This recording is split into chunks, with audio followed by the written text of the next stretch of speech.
What the hell is this thing? Barry! Jill!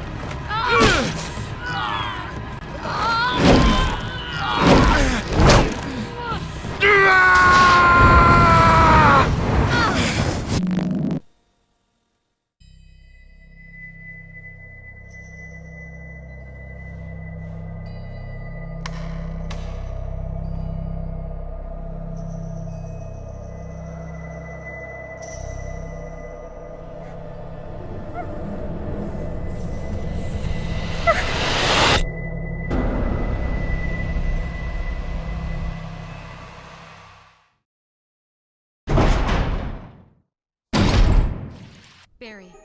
Oh, Jill. Resident Evil Remake is a reimagining of the original Resident Evil and follows Chris Redfield and Jill Valentine as they explore the Spencer Mansion in this expanded remake.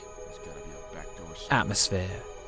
The pre-rendered backgrounds give the game an incredibly moody look, with many large, detailed Gothic environments from the Spencer Mansion itself. The outbuildings are eerie with their overgrown plants, and combined with the fixed camera angle setup, there's some beautiful and haunting shots placing Jill or Chris in near picturesque scenes. The music also backs up the game with spookier renditions of tracks from the first game, as well as thunder and lightning piercing the quieter moments. The atmosphere in the mansion doesn't really change that much throughout the story, but places like the coffin room, the caves, and lab area push things a bit further with more foreboding angles, cramped dark corridors, and creepier music.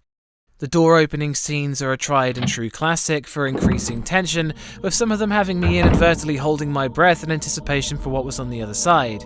Though a lot of the atmosphere is down to general aesthetics, tension is also raised by the enemies and what's waiting around the next corner. The addition of the Crimson Heads makes for an interesting change to the gameplay. Every zombie you shoot down is now a ticking time bomb before they become something much more serious to deal with. Thanks to the game's limited inventory space, you have to choose between using 2 slots to burn zombie bodies or not, and it raised apprehension to go through a room where you knew there was a dead zombie on the floor that you'd previously chosen not to burn. Who knows if the next journey through the room will be the time it rises once again.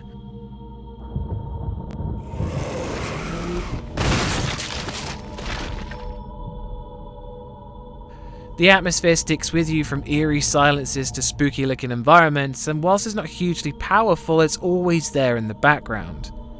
That's one Harry Mason.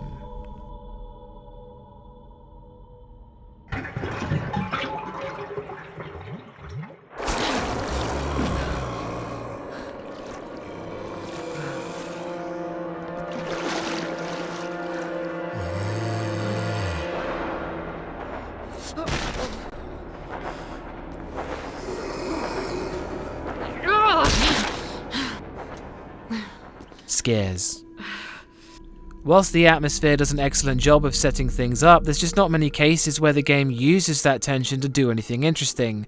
Occasionally you'll turn a corner and walk straight into a zombie, which can be startling, and the boss fight with the snake is intimidating, but very rarely did I find these things to be scary. The boss fight with Lisa Trevor didn't amount to much of anything either, with her being barely hostile at all. The most the game does is generate panic with scenes where you have to solve a puzzle quickly, like the control room where the shark attack takes place. Every time the shark headbutts the glass, there's more cracks and the computer keeps on telling you the time is running out, but it's not clear how to solve the problem, which makes the encounter stressful. All doors to achieve maximum safety.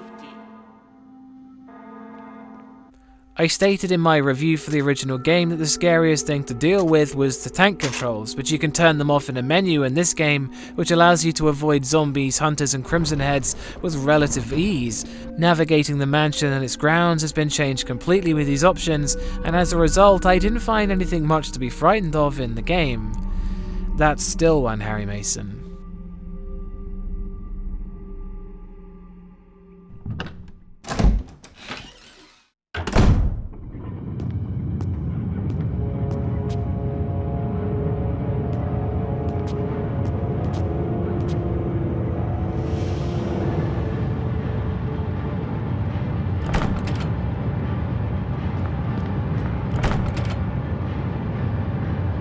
Oh God, what did I do now? Wesker! Barry! Help! Jill! You in there? Barry? Get me out of here! The door's jammed! Stand back! Grab my hand!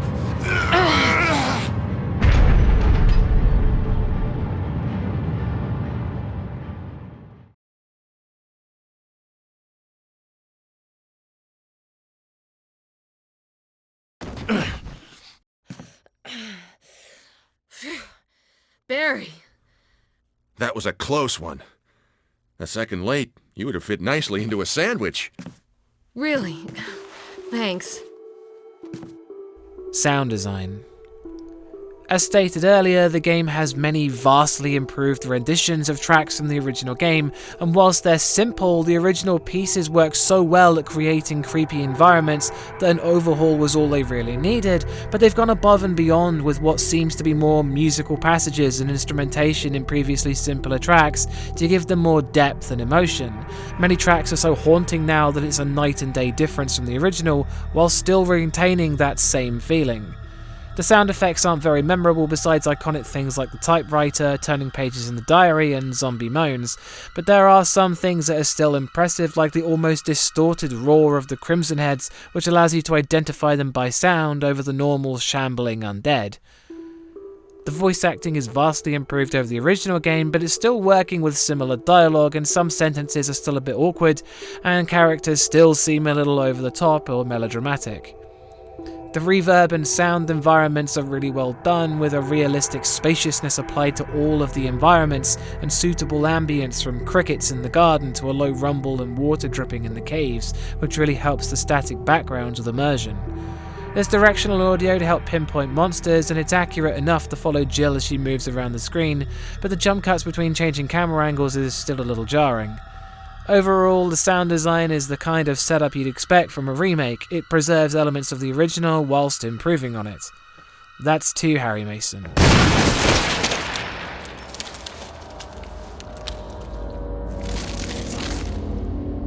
Gore. The gore is a little toned down from the obvious pixels of the original game, but some things are still really entertaining, like using the shotgun to blow up a zombie's head, with bits of skull and brain matter flying out during the blast. Though the overall blood splatter from being attacked or stabbing zombies with the self-defense dagger is very subtle, and whilst it's more realistic, it is a bit disappointing to see it be less pronounced. It's hard to complain though, what's here does fit in with the darker, more subtle tone of the remake. That's 3 Harry Masons.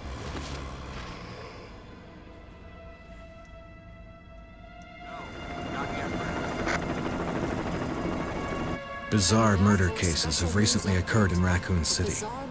There are outlandish reports of families being attacked by a group of about 10 people.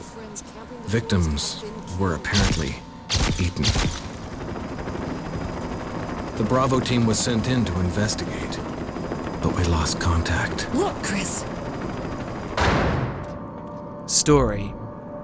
After an incident that sees the S.T.A.R.S Special Police Force Bravo team helicopter crash land in the wilds of the Arklay Mountains, the Alpha team of Chris, Jill, Barry, and Albert Wesker are forced to take refuge inside the Spencer mansion. As they begin to explore, they find more than they bargained for. The story only crops up at specific moments where you reunite with Barry or catch Wesker skulking around, and everything seems a bit off with both of them. The game also includes additional storylines for Lisa Trevor and her family, which does feel a little shoehorned in, but it breaks up the mystery of what's going on with the other characters, and even includes some impactful choices with Barry later in the game.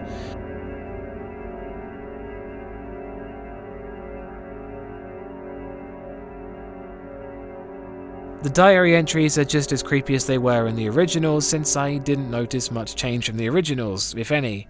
The story manages to still be mysterious and creepy, and the acting makes things a lot better this time round, making the final score 4 out of 5 Harry Masons.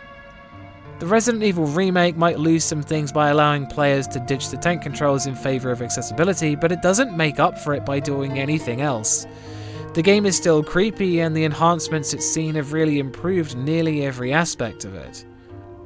Again, I'd like to remind you this whole thing is down to my opinion in horror games, and if you don't share this opinion, then that's cool, I get it. There are more horror reviews in the pipeline, and thanks for watching. And always go check out Bumps in the Middle of the Night. Peace.